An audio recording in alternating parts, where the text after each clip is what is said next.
On a cold, misty evening in the mountains of Jackson, Wyoming, the Collins family's SUV meandered along a treacherous road. Michael Collins gripped the steering wheel tightly, his knuckles pale with tension. Beside him, his wife Sarah sat with her eyes glued to the road ahead, her face a mixture of worry and exhaustion. In the back seat, their 2-year-old son Noah slept peacefully, his small chest rising and falling in rhythmic slumber, blissfully unaware of the perilous journey his family was undertaking. The rain, which had begun as a gentle drizzle, now lashed down in heavy sheets, obscuring Michael's vision. The rhythmic swish of the windshield wipers did little to ease his frayed nerves. They had been driving for hours, and the fatigue was setting in like an unwelcome guest. "Maybe we should pull over," Sarah suggested softly, her voice barely louder than the rain pattering against the car. Michael shook his head, his gaze fixed on the road. "We're almost there. Just a few more miles." As they rounded a sharp bend, the SUV's tires suddenly lost traction on the slick asphalt. Michael's grip on the wheel tightened, and he tried to regain control, but the vehicle skidded wildly, careening off the road and down a steep embankment. The SUV tumbled violently, rolling several times before coming to a halt on its side, its frame crumpled against the thick trunk of a pine tree. For a moment, silence enveloped the crash site. Only the soft patter of rain on leaves broke the stillness. Then, a faint whimper pierced the quiet, a child's cry. Noah, still strapped securely in his car seat, began to sob softly, confused and frightened by the chaos. Inside the wreck, Michael and Sarah lay motionless, unconscious and injured. Blood trickled down Michael's forehead from a gash, and Sarah's arm bent unnaturally at the elbow. The surrounding forest loomed dark and ominous, its silence almost eerie, with no sign of help nearby. Noah's cries grew louder, echoing into the night. Somewhere in the shadows, a massive shape stirred. Drawn by the sound of distress and the scent of blood, a grizzly bear, a hulking, majestic ruler of these woods, emerged from the gloom. Its powerful muscles rippled beneath its thick fur as it lumbered toward the wreckage. The bear approached cautiously, its keen nose twitching at the unfamiliar scents of gasoline, rubber, and human blood. Noah's cries subsided into a wide-eyed stare as the creature drew near, its hot breath fogging the shattered window. Then, with surprising gentleness, the bear used its massive paws to pry open the crumpled car door.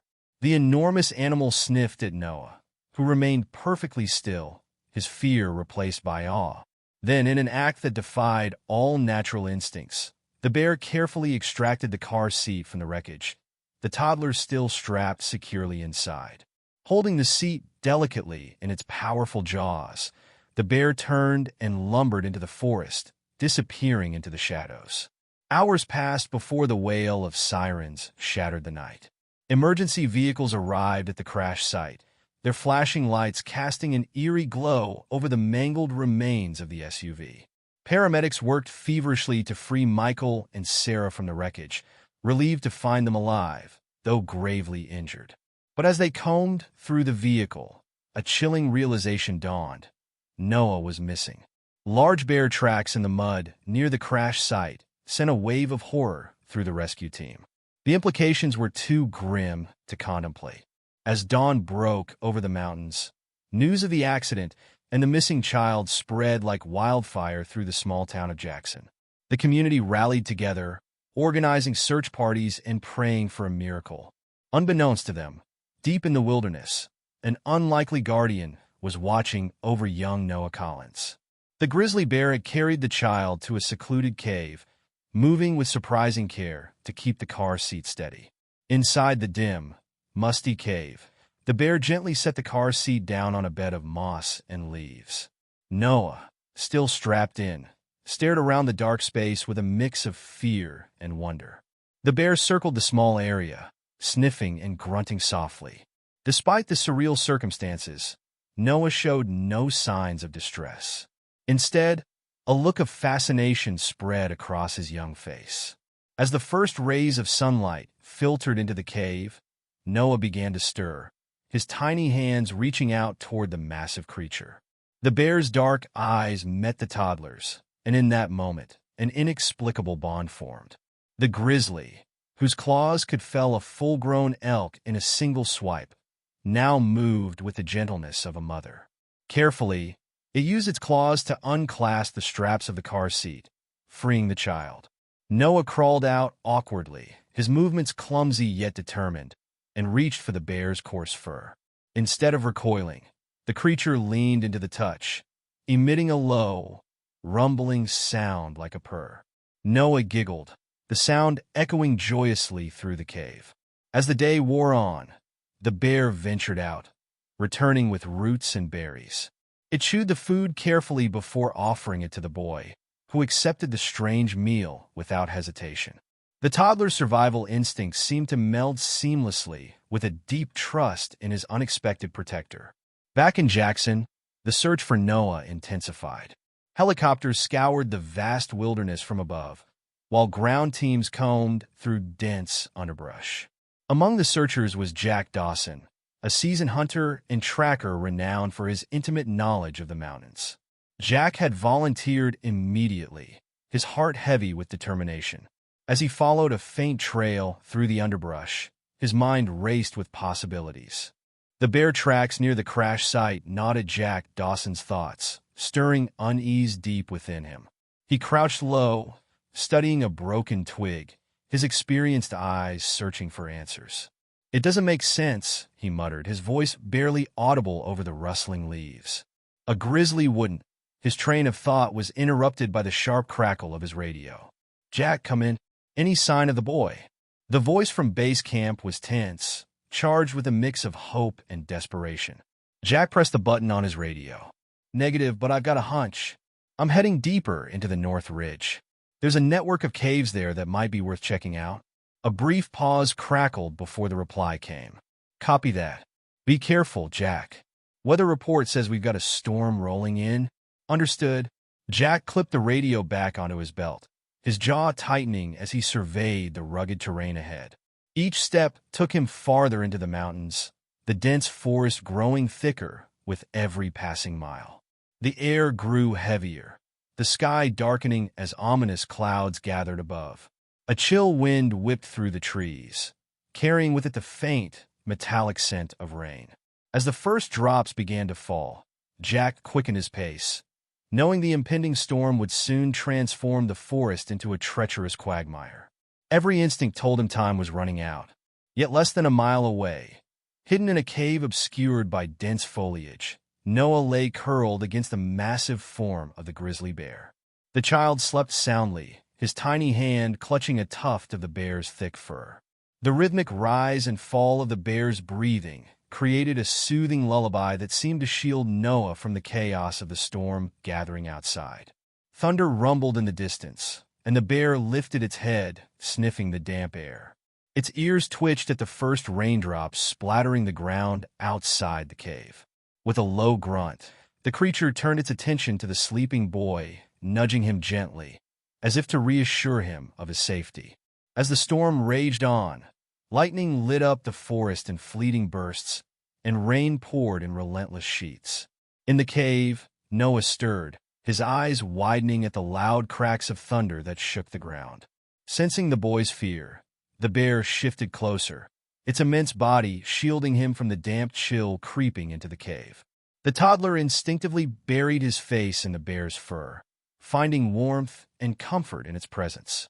Outside, the forest became an unforgiving labyrinth. Streams swelled with rainwater, and mudslides threatened to obliterate any trace of the trail. Most search parties were forced to turn back, seeking shelter from the storm's fury. But Jack pressed on, driven by an unshakable determination. Every step sank into the thickening mud, but his resolve remained firm. As he trudged through the deluge, his thoughts turned to an old legend his grandfather had once told him, a tale passed down through generations. The story spoke of spirit bears, mystical guardians said to watch over lost children and lead them safely home. Jack had dismissed it as folklore, but now, with every inexplicable clue, he found himself questioning what he thought he knew about these mountains.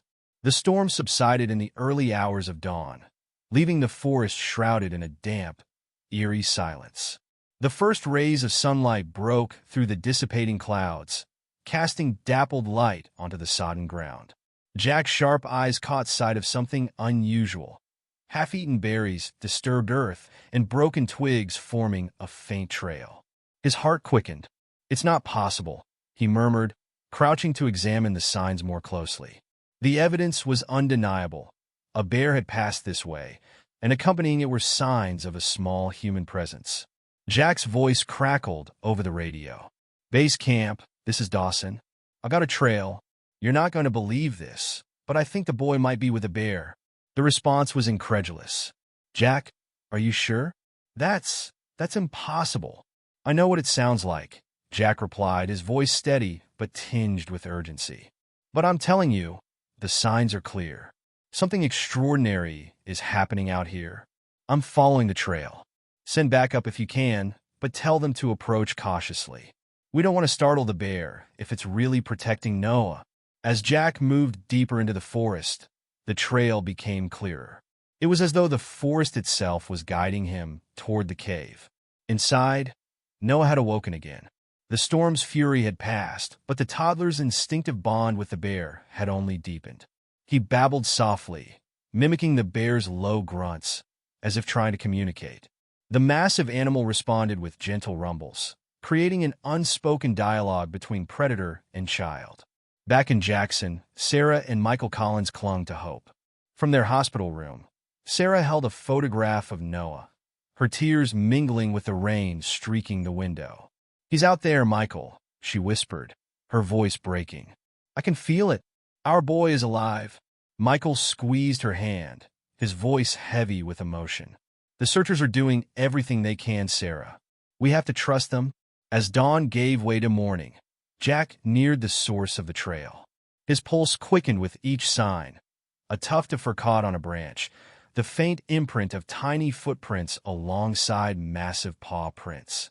Then, at last, he spotted it, the mouth of a cave hidden by dense greenery.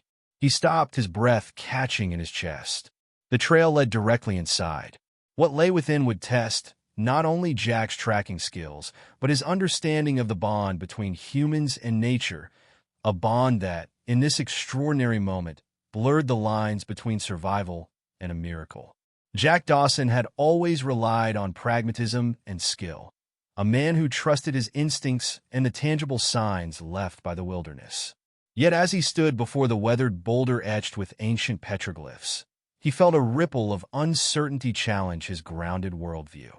The carvings depicted bears standing upright, surrounded by smaller, human-like figures. One image in particular stopped him cold, a bear carrying a child on its back. "Well, I'll be damned," Jack whispered, his calloused fingers tracing the grooves in the stone. The implications of these ancient markings sent a chill down his spine. Could the legends he dismissed as folklore hold a kernel of truth? Meanwhile, deeper in the forest, Noah and his extraordinary guardian continued their journey. The grizzly moved with a sense of purpose, its massive frame brushing aside undergrowth as though clearing a path. Noah, perched on the bear's broad back, clung tightly, his small hands tangling in its fur. What had once been a frightened toddler was now a child growing attuned to his surroundings in unexpected ways. Noah vocalized in soft grunts and coos, mimicking the bear's own sounds. The changes in his behavior were subtle but striking. He moved with a newfound confidence, his motions almost fluid, as if nature itself was guiding him.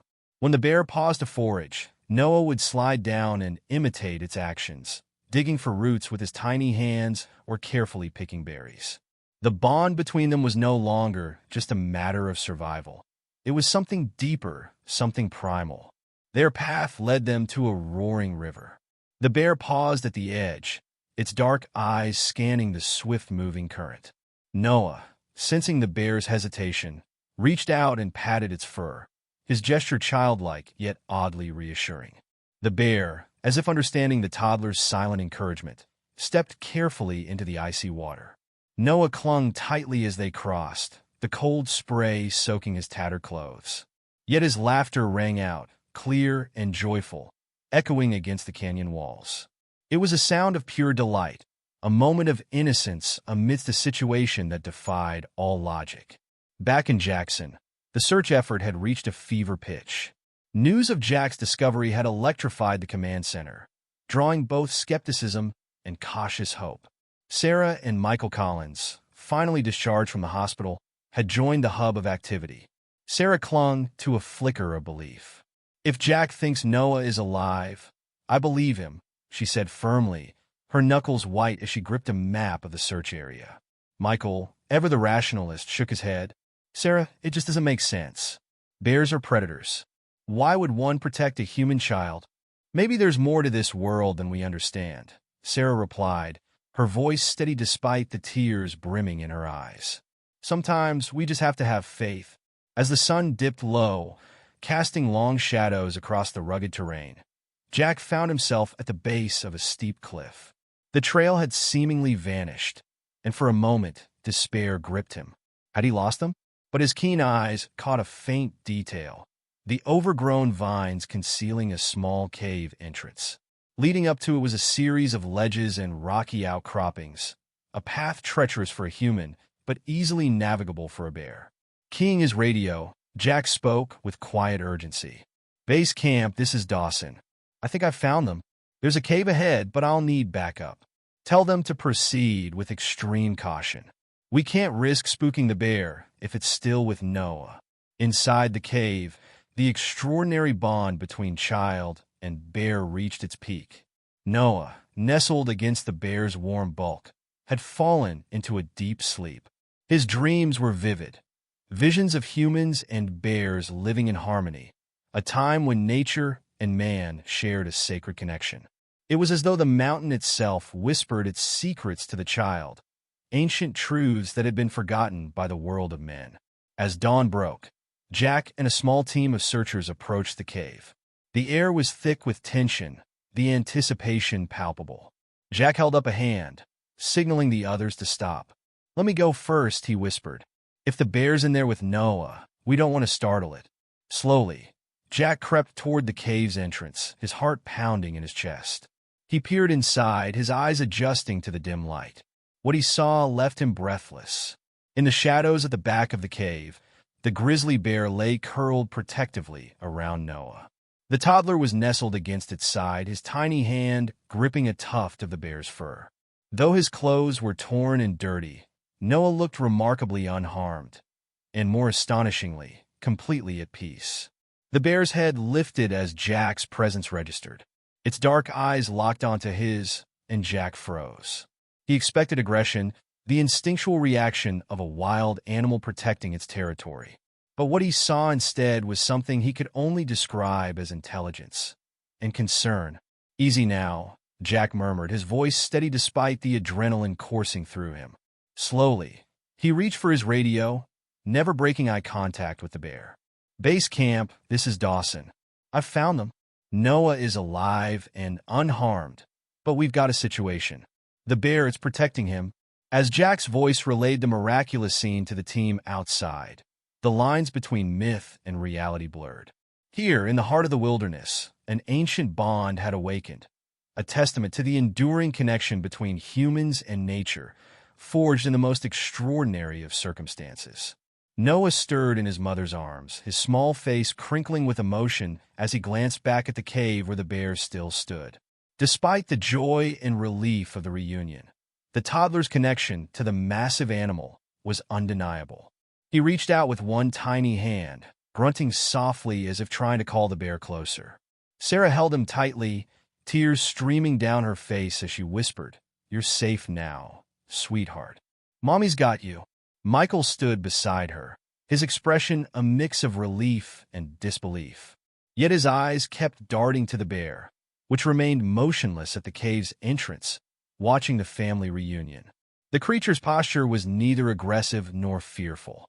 Instead, there was something unexplainable in its demeanor, a calm, almost wistful awareness. The wildlife officials hesitated, tranquilizer rifles at the ready. One of them, a young man with a tight grip on his weapon, murmured, "We've got to move now." if it decides to charge. Wait! Jack's voice cut through the tension, firm but calm. He stepped forward, putting himself between the bear and the officials. This isn't just any bear. It saved that boy's life. It didn't hurt him. It protected him. Doesn't that mean something? The officials exchanged uneasy glances, their fingers hovering over their triggers. Jack turned to them, his voice carrying both urgency and reverence. If we treat this animal like any other, we're missing the bigger picture. This bear is part of something extraordinary, something we don't fully understand. We need to respect that. The crowd murmured in agreement, swayed by Jack's conviction. The wildlife team finally lowered their weapons, though their wariness remained. The bear, seemingly aware of the unfolding events, turned its gaze back to Noah. The toddler whimpered softly, reaching out toward the animal. The bear let out a low, rumbling chuff, a sound that echoed with strange warmth. Then, with one last lingering look at the boy, the grizzly turned and lumbered back into the forest. The silence that followed was deafening, broken only by Sarah's quiet sobs as she cradled her son. Jack stood rooted to the spot, staring after the bear until it disappeared from sight. The aftermath. The miraculous rescue became the story of a lifetime, dominating news cycles worldwide. Journalists flooded into Jackson Hole, vying for interviews with Jack, the Collins family, and the wildlife officials. Experts debated the implications of the event, some dismissing it as an anomaly while others proclaimed it as evidence of a deeper connection between humans and animals. Noah, however, seemed unaware of the media frenzy. Back home with his parents, he continued to exhibit behaviors that fascinated and puzzled those around him. Dr. Emily Chun, a child psychologist brought in to assess Noah, observed him closely during a session at the Jackson Hole Medical Center. The playroom was filled with toys, but Noah ignored them, crawling on all fours and sniffing objects before deciding whether to touch them. "It's remarkable," Dr. Chun said, her voice hushed as she spoke to Sarah. "He's exhibiting behaviors we typically associate with animal imprinting. It's as though his time with the bear has fundamentally influenced his instincts." Sarah frowned, torn between wonder and worry. "He still makes those grunting sounds when he's upset or excited. And he refuses to eat most food we give him. He'll only eat berries or things he digs up in the garden." Dr. Chun jotted down notes. "We're in uncharted territory." Noah's case could redefine what we know about childhood trauma, survival, and the bonds between humans and animals. With time and care, he may gradually readjust. But this connection he formed with the bear, it's unique. It might stay with him forever. Jack's revelation. Jack, meanwhile, found himself grappling with his newfound fame. He had become the reluctant face of the boy and the bear story, fielding endless questions from reporters and scientists alike. One evening, during a nationally televised interview, a skeptical journalist pressed him. "Mr. Dawson, are you suggesting this bear acted out of compassion rather than instinct? That it chose to protect Noah?" Jack leaned forward, his gaze steady. "I'm not just suggesting it. I'm saying that's exactly what happened. I've spent my life tracking wildlife in these mountains, and I've never seen anything like this. That bear didn't just tolerate Noah. It cared for him. There's a bond here, something ancient and deep. We'd be fools to ignore it." The journalist raised an eyebrow. "And what do you think this means for humanity's relationship with wildlife?" Jack hesitated, his mind flashing back to the petroglyphs he'd discovered. He hadn't told anyone about them, not even the scientists. The carvings felt sacred, their implications too profound to share lightly. "I think," he finally said, "it means we've forgotten something important. For centuries, we've seen ourselves as separate from nature, masters of it, even. But maybe we're wrong. Maybe we're part of something bigger, something we used to understand but lost along the way." This bear reminded me of that, a changing legacy. In the weeks that followed, the Collins family worked to help Noah transition back to normal life, though his bond with the wild remained. Jack returned to the mountains, seeking solace and answers in the rugged terrain he called home. And somewhere in the dense forests of Jackson Hole, a grizzly bear roamed, its presence a quiet testament to the remarkable events that had unfolded. The world had witnessed a miracle, but for Jack, Sarah, Michael, And especially Noah, it was more than that. It was a reminder of the fragile, beautiful connection between humans and the natural world. A bond as old as the mountains themselves, waiting patiently to be rediscovered. Reconciling miracles and mysteries. Michael Collins stood at the kitchen window, his arms crossed as he watched Noah crouched in the backyard by a cluster of bushes. The boy was carefully plucking berries and popping them into his mouth, his movements deliberate and uncharacteristically quiet. Michael's lips pressed into a thin line as Sarah joined him, her warm hand resting on his arm. "He's still not talking much," Michael said softly, his voice edged with worry. "It's like he's forgotten how to use words." Sarah leaned against him, her expression a mixture of patience and concern. "Give him time. Dr. Chen said his speech will come back as he readjusts. We just need to be patient." Michael nodded, though his frown deepened. His gaze shifted to the mountains beyond the yard, where the bear had disappeared days ago. "And what about the bear?" he asked, his voice heavy. "The wildlife officials want to relocate it. After everything it did for Noah, that feels wrong, doesn't it?" Sarah sighed, her fingers tightening on his arm. "I don't know. It's hard to reconcile, isn't it? That something so dangerous could also be so kind." The town divided. The question of what to do with the bear had ignited a fierce debate in Jackson. For some, the animal had become a symbol of hope and wonder, a guardian of the wilderness. For others, it was a reminder of the dangers lurking just beyond the safety of town. At a packed town hall meeting, emotions ran high as the townsfolk argued over the bear's fate. Sheriff Tom Hawkins was the first to speak, his tone firm and practical. "Folks, I get it. That bear did something incredible. But we can't ignore the fact that it's a wild animal, an apex predator. Having it comfortable around humans is a disaster waiting to happen." A ripple of agreement swept through the room. Linda Reeves, head of the local wildlife conservation group, rose next, her voice impassioned. "This isn't just any bear," she argued. "What it did goes against everything we thought we knew about grizzlies.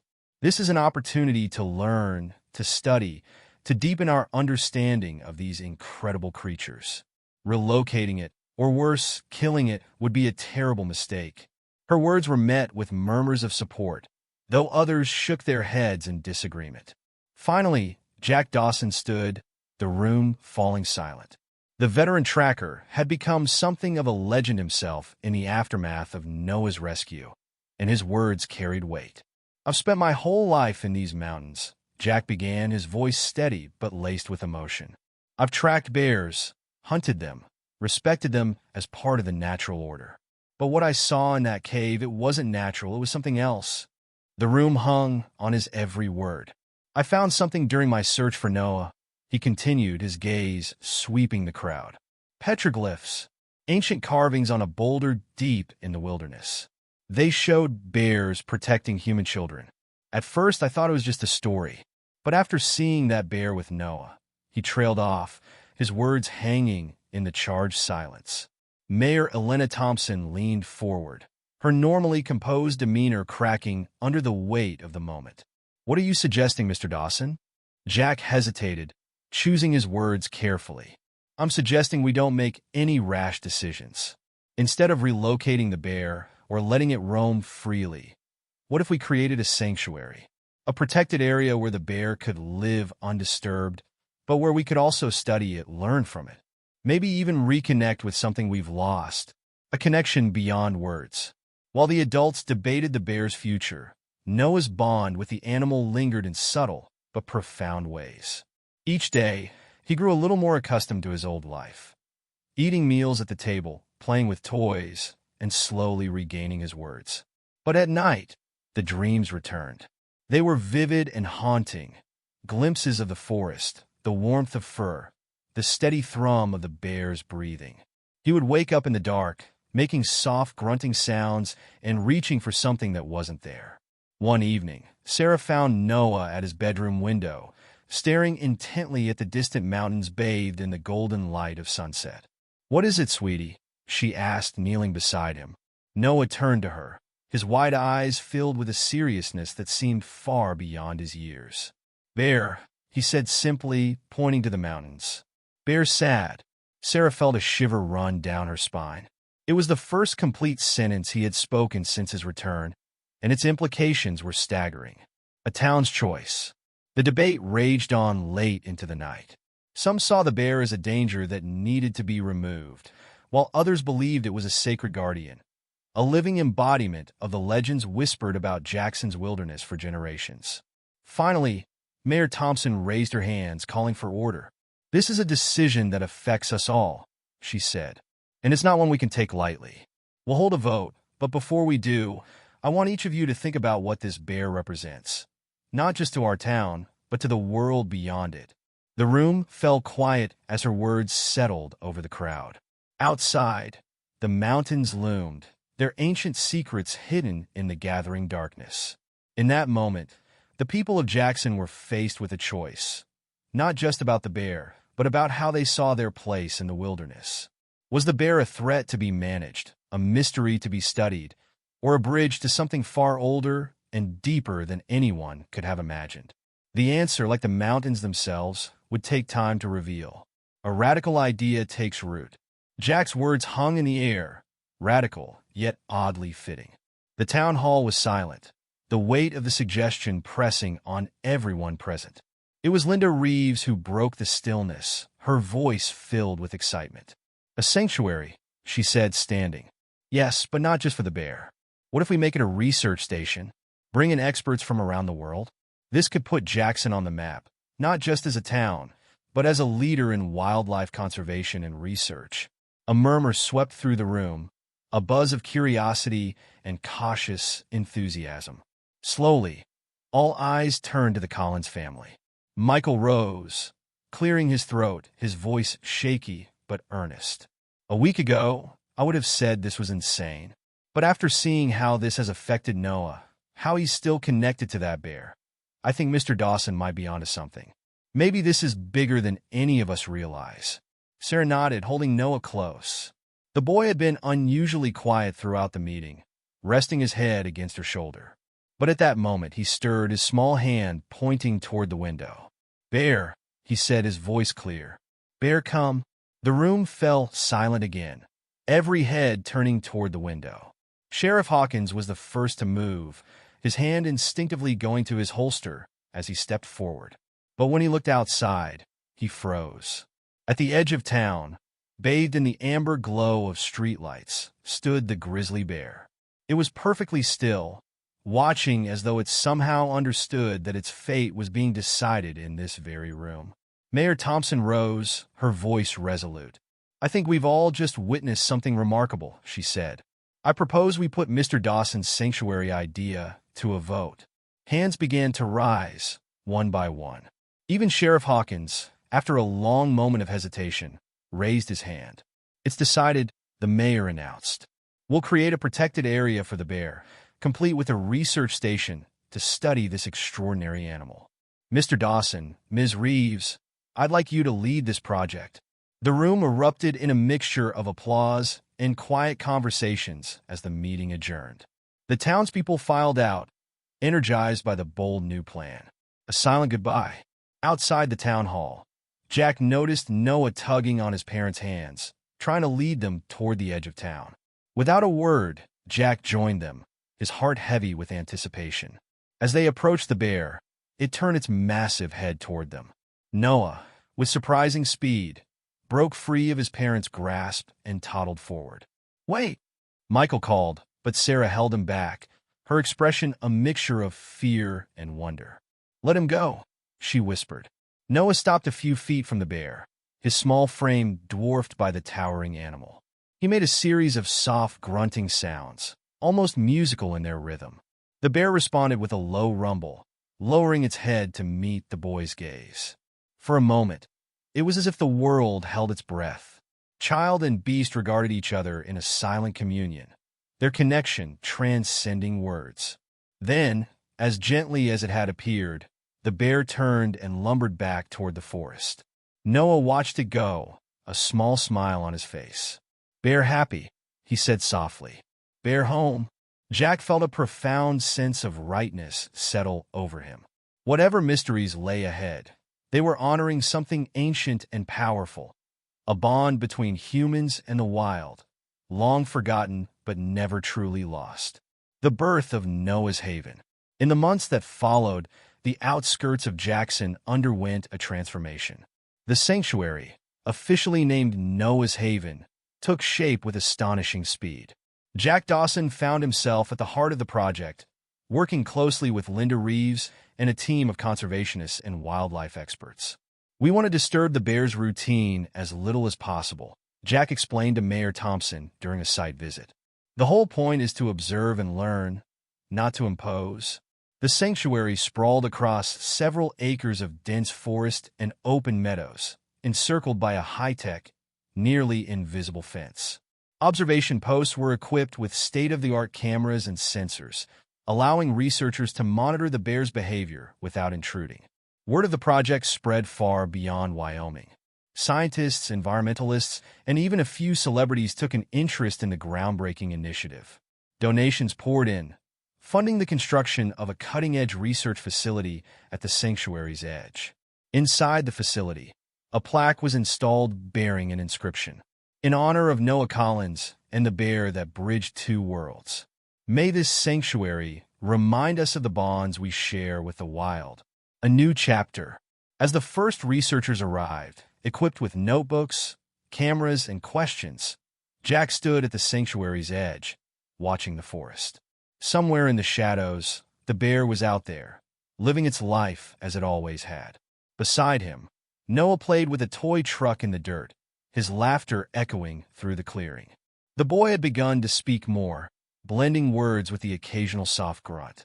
His connection to the bear remained a mystery, but it was a mystery Jack had come to cherish. Looking at the sanctuary and the mountains beyond, Jack felt a quiet resolve. They were embarking on a journey into the unknown, guided by the lessons of the past and the hope for a future where humans and nature might coexist. The adventure, it seemed, was only just beginning. The arrival of Dr. Rodriguez. Dr. Elena Rodriguez arrived in Jackson with a contagious energy that immediately invigorated the research team. A renowned expert in animal behavior from the University of California, she was eager to delve into the mystery of the sanctuary's most famous resident. "This is unprecedented," she said, her voice tinged with awe as she toured the facility with Jack Dawson. Reviewing the initial data, she pointed to observations logged about Guardian's behavior. "It's almost as if she's waiting for something. She keeps returning to the same spot, where she last interacted with Noah." Jack nodded, his expression thoughtful. "I've noticed that too. Do you think it's possible she misses him?" Dr. Rodriguez hesitated, her scientific demeanor wavering. "A year ago, I'd have said no. Bears aren't supposed to form bonds like this. But now, I'm not sure what to believe anymore." Noah's bond. Meanwhile, Noah's recovery was progressing in ways that mystified and delighted those around him. Enrolled in a special therapeutic program designed by Dr. Chun, his visits to the sanctuary's edge became central to his healing. During one such visit, Sarah watched as Noah approached the invisible barrier, his small hand pressing against it. On the other side, Guardian's massive form loomed, half hidden in the underbrush. "Bear," Noah said softly, a bright smile lighting up his face. He made a series of low, rhythmic grunts. To Sarah's astonishment, the bear responded with a rumble, the sound resonating deep and low. Dr. Chin scribbled notes furiously, her voice a hushed whisper. "This level of communication is extraordinary. It's as if they've developed their own language." Guardians dance. One crisp autumn morning, Jack stood at his favorite observation post, watching Guardian through high-powered binoculars. In the clearing, the bear was moving in an unexpected, almost deliberate rhythm. "What do you make of this, Doc?" Jack asked, handing the binoculars to Dr. Rodriguez. She observed for a moment, her brow furrowing. "It almost looks like a dance. Some bear species exhibit rhythmic movements for play or communication, but I've never seen anything like this in grizzlies." As Guardian rose on her hind legs, swaying gently, Jack and Dr. Rodriguez watched spellbound. The bear's movements were both powerful and oddly graceful, a display of behavior they couldn't begin to explain. A breach. Suddenly, alarms blared through the sanctuary, jolting them from their awe. Jack grabbed his radio. "What's going on?" "We've got a breach at the south entrance," came the frantic reply. "It's the Collins boy. He's inside the sanctuary." Jack's heart raced as he and Dr. Rodriguez sprinted toward the clearing. When they arrived, they found Noah standing face-to-face with Guardian. The bear had lowered itself onto all fours, watching the boy intently. "Noah!"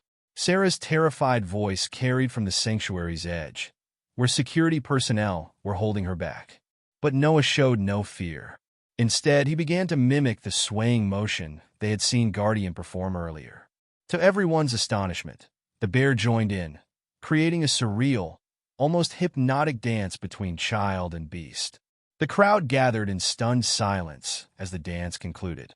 Noah placed a small hand on Guardian's snout, and the bear rumbled softly before gently nudging him toward the exit. Once Noah was safely back with his parents, Jack turned to Dr. Rodriguez with a wry smile. "Well, Doc," he said, "I think we're going to need a bigger research grant." Guardian's revelation. The sanctuary was soon abuzz with news of Noah's dance with Guardian, sparking global conversations about human-animal relationships. But the story took another dramatic turn as winter settled over Jackson Hole. One frosty morning, Dr. Rodriguez burst into Jack's office, her cheeks flushed with excitement. "Jack, you need to see this," she said, spreading a series of thermal imaging photos across his desk. Jack leaned in, studying the images of Guardian's den. A warm glow marked the bear's presence, but a smaller heat signature curled beside her stole his attention. "Is that," Jack began, hardly daring to hope. Dr. Rodriguez nodded. "A cub. Guardian has a cub." The news sent shockwaves through the sanctuary. Guardian, whom they had assumed was male based on her size and behavior, was a female, and she had been pregnant during her interactions with Noah. "This changes everything," Jack murmured. "A mother bear protecting a human child while carrying her own. It defies everything we thought we knew about grizzly behavior. A new mystery." When Sarah brought Noah for his regular visit, the boy's face lit up as they shared the news. "Bear baby," Noah said with a knowing smile. "I told you." The revelation of Guardian's cub added a new layer of intrigue to the sanctuary's research. What had motivated Guardian to protect Noah while carrying her own offspring? Could the bond between them extend to her cub? Spring's arrival. As winter gave way to spring, anticipation filled the air. Researchers, townspeople, and visitors eagerly awaited Guardian's emergence with her cub. During a visit to the sanctuary, Noah suddenly turned toward the mountains. "Bear coming," he said simply, his voice full of certainty. Sure enough, within hours, Guardian emerged from her den, her cub toddling beside her. The sight of the massive bear and her tiny, wobbly offspring was both majestic and humbling. Jack, standing at the observation post, felt a deep sense of fulfillment. The sanctuary had become something far greater than he had ever imagined, a place where mysteries of the wild unfolded and where the bonds between humans and nature were rewritten. As Guardian led her cub into the heart of the sanctuary, Jack made a silent vow to protect this place, to honor the connection they had rediscovered, and to let the world see what was possible when humans chose coexistence over domination. The adventure, it seemed, was far from over. Guardian emerged from her den, blinking against the bright spring sunlight. Beside her, stumbling on wobbly legs, was her cub, a tiny bundle of fluffy fur and curious eyes. The sight of the little bear melted even the most stoic researchers' hearts. But it wasn't just the cub that captured their attention. It was Guardian's behavior. Unlike the fiercely protective instincts of most mother bears, Guardian exuded pride. She guided her cub with deliberate steps toward the observation area, where Noah stood alongside his parents and the research team. Noah, wise beyond his years, remained perfectly still as the bears approached. Guardian stopped a few feet away, rumbling softly in a low, soothing tone. Then, to everyone's astonishment, she gently nudged her cub forward. The little bear toddled toward Noah, sniffing him with cautious curiosity. Slowly, Noah extended his hand, allowing the cub to investigate.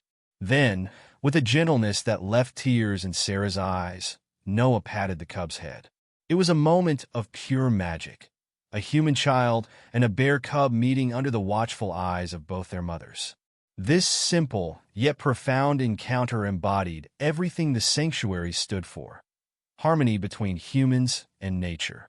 As news of this extraordinary moment spread, it ignited a global conversation about coexistence and mutual understanding between species. The sanctuary became a beacon of hope, a living testament to the possibilities of conservation and interspecies communication. Yet, the newfound attention brought challenges.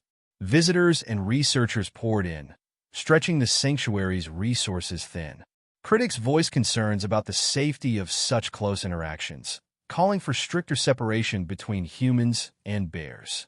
At the center of these debates stood Jack, advocating for a balanced approach, one that would preserve the sanctuary's mission while ensuring the safety of all.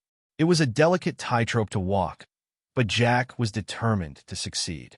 As spring gave way to summer, Noah's visits to the sanctuary continued. His bond with Guardian and her cub grew stronger with each encounter. The young boy seemed to understand the bears in a way that defied logic, forming a connection even seasoned researchers couldn't replicate. One warm afternoon, as Noah sat on the edge of a sunlit meadow, Guardian and her cub approached. The cub had grown significantly, its playful energy tempered by the first signs of adolescent independence. To the researchers' amazement, Noah began making a series of low grunts and sounds, a language he seemed to have developed with the bears. Guardian responded in kind and even began teaching her cub to mimic the sounds. From a nearby blind, Dr. Rodriguez watched, her excitement barely contained. "This is unprecedented," she whispered to Jack, eyes wide with wonder. "It's as if they're creating a shared language, a bridge between our worlds." Jack nodded, emotion welling in his chest. He thought of the ancient petroglyphs he had discovered during his search for Noah, images of humans and bears interacting. Had their ancestors once known this harmony? Could this be the key to rekindling a lost connection with the natural world? As the sun dipped low, casting the sanctuary in a golden glow, Jack watched Noah say goodbye to the bears. The boy hugged Guardian's massive leg before gently bumping foreheads with the cub, mirroring a gesture of bear affection. In that moment, Jack felt a profound sense of hope. Despite the skeptics, the challenges, and the unknowns, they were part of something extraordinary. They were rewriting the story of human-animal interaction, one day at a time. When Noah rejoined his parents, his face glowing with happiness, Jack made a silent vow. He would do everything in his power to protect this sanctuary and nurture this incredible bond between boy and bear. In this unlikely friendship, he saw the possibility of a better, more harmonious world. A world where humans and animals could once again walk side by side, partners in the great dance of life. But as the crisp colors of autumn painted the mountains in gold and crimson, the sanctuary faced its greatest challenge yet. A severe drought gripped the region, driving wildlife from the surrounding areas into the sanctuary in desperate search of food and water. The delicate balance that Jack and his team had worked so hard to establish was under threat. From the main observation post, Jack surveyed the parched landscape, his face etched with worry. Beside him, Dr. Rodriguez scrolled through data on her tablet, her expression grim. "It's not good, Jack," she said, shaking her head. "The influx of animals is straining our resources. If this continues, we might have to consider relocating some of the wildlife." The thought of separating Guardian and her cub from Noah hit Jack like a physical blow. Over the past months, they had become more than just bears. They were a symbol of hope, the living heart of the sanctuary. Jack clenched his fists. Somehow, he would find a way to protect them and the fragile harmony they represented. Jack had watched the bond between Noah and the bears grow into something extraordinary. Noah's unique ability to communicate with Guardian and her cub had become a cornerstone of the sanctuary's research, opening groundbreaking avenues for understanding animal cognition and interspecies communication. Yet, as the sanctuary reeled from the effects of the relentless drought, Jack's mind raced with possibilities. "There has to be another way," he muttered under his breath, staring at the cracked earth below. We can't let all our work be undone by this. As Jack and Dr. Rodriguez discussed potential solutions, a commotion at the sanctuary's entrance drew their attention. A group of protesters, led by Hank Grimes, had gathered with signs reading slogans like "Nature Knows Best" and "End the Bear Experiment." Jack's shoulders sagged. The sanctuary had always faced opposition, but the drought had amplified critics' voices. They saw the sanctuary as an unnatural intervention, one they believed was now disrupting the broader ecosystem. As Jack approached the protesters to address them, he caught sight of Noah arriving with his parents for their regular visit. The boy's face lit up when he saw Guardian and her cub in the distance, blissfully unaware of the growing tension. Hank Grimes stepped forward, his voice rough and accusatory. "This has gone on long enough, Dorson. Your little experiment is messing with the natural order. It's time to shut it down and let these animals go back to where they belong." Jack took a deep breath, steadying himself. "I understand your concerns, Hank, but what we're doing here is vital. We're uncovering things that could change the way humans and wildlife coexist. We can't just abandon that progress." The argument grew heated, voices rising in the dry, oppressive air. Suddenly, Sarah called out, her voice sharp with alarm. "Noah, wait!" All eyes turned to see Noah slipping away from his parents, heading toward Guardian and her cub. The massive bear, sensing the tension in the air, positioned herself protectively in front of her cub. But Noah didn't hesitate. With calm confidence, he began making the low, guttural sounds he used to communicate with the bears. To everyone's amazement, Guardian relaxed, stepping aside to allow Noah to approach her cub. The two greeted each other with an ease born of trust, the cub gently bumping its head against Noah's chest in a playful gesture. Then, something extraordinary happened. Noah turned toward the nearby stream, now reduced to a mere trickle, and made a series of gestures and sounds as if trying to convey something to the bears. Guardian tilted her massive head, listening intently, then began to dig at the dry stream bed with her powerful claws. Dust and earth flew as she worked, and after a few moments, water began to seep up from the ground. Noah clapped his hands, grabbing a small plastic shovel from his backpack to help widen the hole. The cub joined in, mimicking its mother's movements. Together, boy and bears worked in harmony, creating a small pool of fresh water. Dr. Rodriguez broke the stunned silence. They're creating a water source," she whispered, her voice thick with awe. Noah must have sensed the water underground and communicated it to Guardian. Even Hank Grimes looked taken aback. "I'll be damned," he muttered. "That boy really does understand them." Word of Noah's extraordinary action spread quickly, sparking renewed interest in the sanctuary. Conservationists and water management experts descended on Jackson, eager to learn from the boy's intuitive collaboration with the animals. The drought crisis, once a looming disaster, became an opportunity for innovation. Under Noah's unique guidance, Guardian and other sanctuary animals helped identify underground water sources. Combined with human expertise, this partnership led to sustainable water management techniques that benefited the sanctuary and the entire region. As years passed, Noah grew into a confident young leader. Jack watched with pride as the boy, now a teenager, led groups of scientists and students through the sanctuary, sharing his insights. Guardian's cub, now a fully grown bear, remained at his side, a living testament to the bond they had nurtured. One evening, as the sun set over the sanctuary in a blaze of gold and orange, Dr. Rodriguez joined Jack at the observation post. Her once dark hair was streaked with gray, but her eyes sparkled with the same enthusiasm she'd had when they started. "Hard to believe how far we've come," she said, leaning against the railing. Below them, Noah stood with Guardian and her cub, now silhouetted against the fading light. Jack nodded, a smile playing on his lips. "You know, when we started this project, I thought we'd be teaching the bears. Turns out, they had just as much to teach us." Dr. Rodriguez laughed softly. "Noah's work is revolutionizing our understanding of animal cognition and communication. It's more than we ever dreamed." Jack gazed at the scene below, the profound harmony of boy and bear moving together as partners. "I think that's the real lesson," he said, We're not separate from nature. We're part of it. And when we remember that when we learn to listen, there's no limit to what we can achieve. As the sanctuary's lights flickered on, casting a warm glow across the landscape, Jack felt an unshakable sense of hope.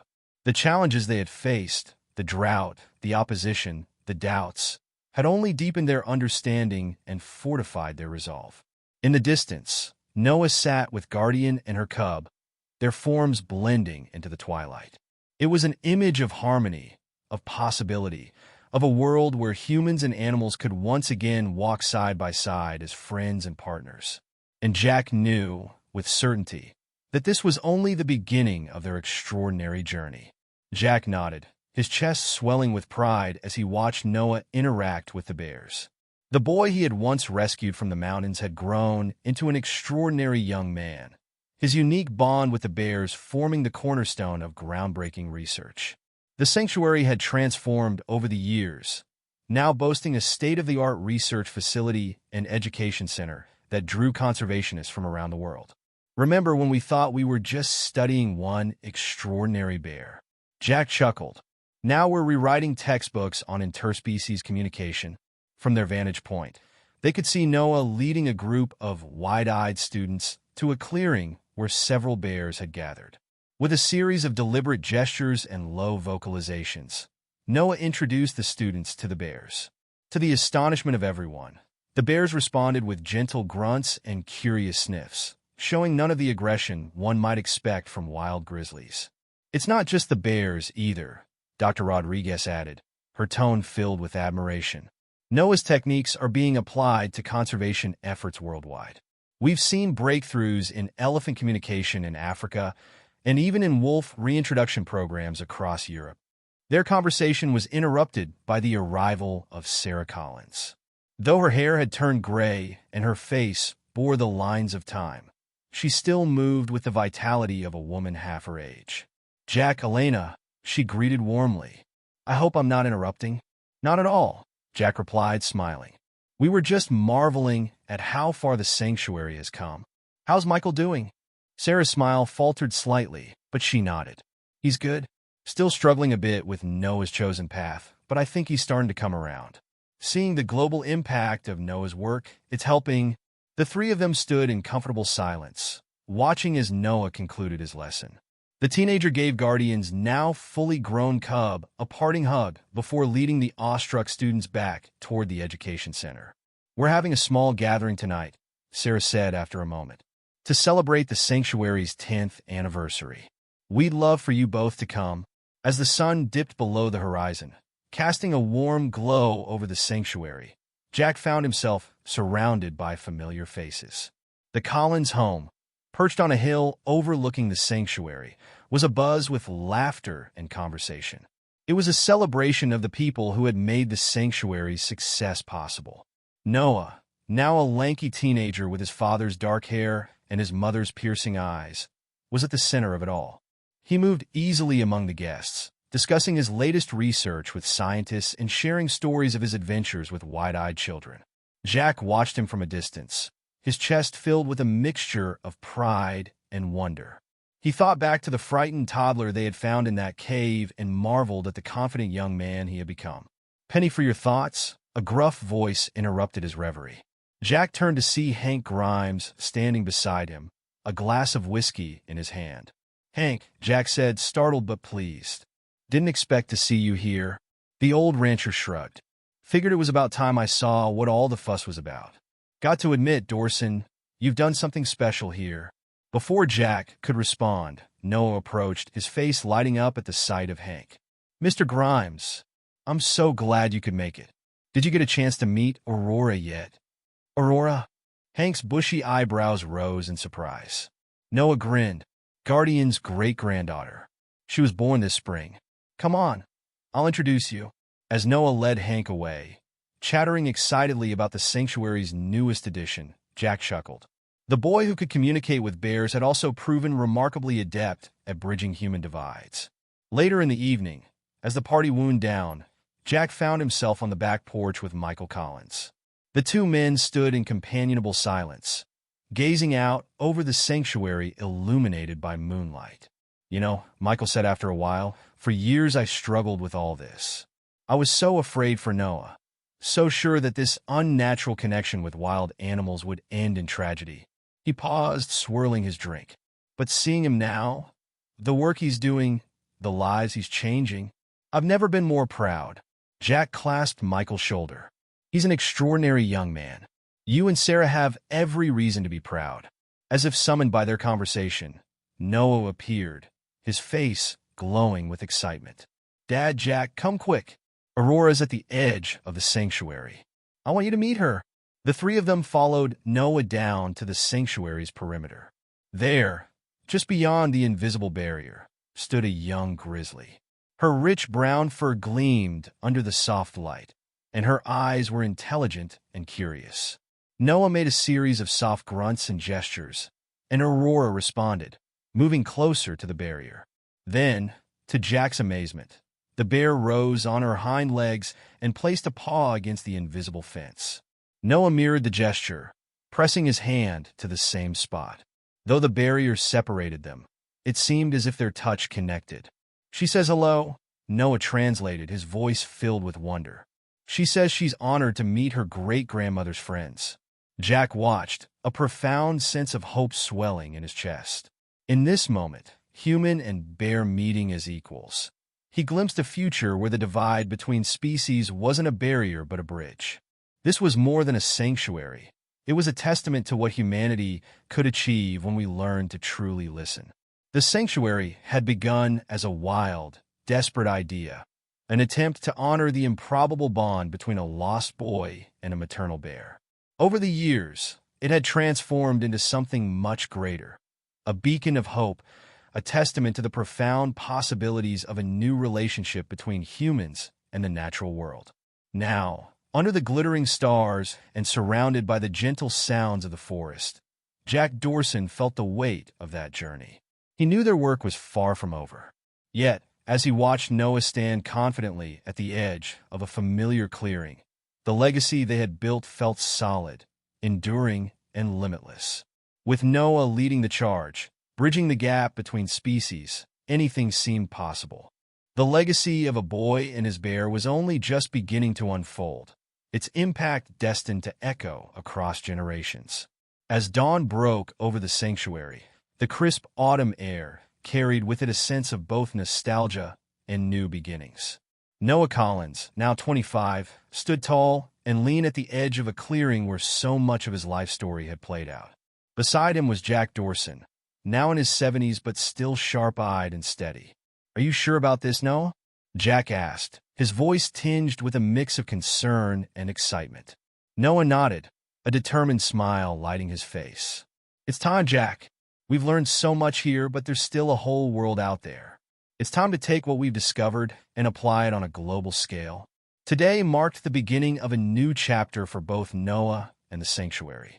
After years of groundbreaking research and conservation work, Noah was embarking on an ambitious international expedition. His goal: to apply the communication techniques and conservation strategies honed at the sanctuary to endangered species worldwide. A rustle in the underbrush signaled the arrival of Aurora. The majestic adult grizzly approached Noah with her usual ease, her massive head nudging his shoulder in a familiar greeting. Noah placed a hand on her thick fur, closing his eyes as though savoring the moment. When he opened them, they shimmered with unshed tears. "I'm going to miss you, old friend," he said softly. "But I'll be back. I promise." Jack, watching the tender exchange, felt a lump rise in his throat. The frightened toddler they had found in the woods had become a man capable of inspiring the world. Noah's ability to connect with bears had grown into a skill set that extended to a wide array of species, blending intuitive understanding with rigorous scientific research. Under Noah's guidance, the sanctuary had flourished, becoming a global model for conservation. But Noah wasn't content to stay. He understood that the true test of their work lay beyond the sanctuary's boundaries. With the backing of an international coalition of conservation groups, he was ready to take their mission into the wider world. As the sun climbed higher, Sarah and Michael Collins arrived to see their son off. Sarah hugged him fiercely, her eyes brimming with tears. I'm so proud of you, she whispered. You've turned a miracle into a mission. Michael, once skeptical of Noah's unconventional path, beamed with pride as he clasped his son's shoulder. You're changing the world, son. Just be careful out there, okay? I will, Dad, Noah promised, his smile warm. And I'll call often. I promise. At the edge of the clearing, a group of young researchers and students from the Sanctuary's education program had gathered to bid Noah farewell. Among them was Lily Chun, a brilliant biologist who had been Noah's closest collaborator for years. Her dark eyes glimmered with a mixture of admiration and something deeper. We'll hold down the fort while you're gone, she said, her voice steady despite the emotion in her gaze. Just don't forget about us little people when you're off saving the world. Noah grinned, pulling her into a quick hug. As if I ever could. The unspoken connection between them hung in the air, promising a future yet to unfold. As Noah turned to leave, Aurora let out a mournful sound, her massive form rising on her hind legs to tower over the humans. Noah turned back, placing his hand on her snout one last time. I know, girl, he said softly. I'll miss you too. But everything I do out there, every animal I help, every habitat we save, it's all because of what I learned here. With you, with a final wave to his family, friends, and the bears, Noah set off down the trail. His path stretched far beyond the sanctuary now, into the vast unknown. Jack stood with Sarah and Michael, watching Noah disappear into the trees. A profound mix of emotions churned within him. Pride, nostalgia, hope, and a touch of sadness. Well, Jack said, turning to the Collinses with a wistful smile, I guess this is the start of a new chapter. Sarah nodded, wiping away a tear. It's amazing, isn't it? How one extraordinary event can spark so much change. How many lives it can touch. As they made their way back toward the sanctuary's main complex, Jack paused atop a hill, gazing out over the land that had become his life's work. Below, bears moved peacefully through their territory. Researchers worked with quiet determination, and eager students absorbed lessons that would shape the future of conservation. Jack's heart swelled with a deep sense of completion. The story that had begun with a lost boy and a protective bear had blossomed into a legacy far greater than he ever could have imagined. The sanctuary was a living testament to the power of connection, understanding, and hope. The sun climbed higher, bathing the sanctuary in hues of gold and green. Jack knew this wasn't the end, but the beginning of something even bigger. Noah's journey was just starting, and with it, a new chapter in humanity's relationship with the natural world. The legacy of the boy and the bear would continue to grow, touching lives and reshaping perspectives across the globe.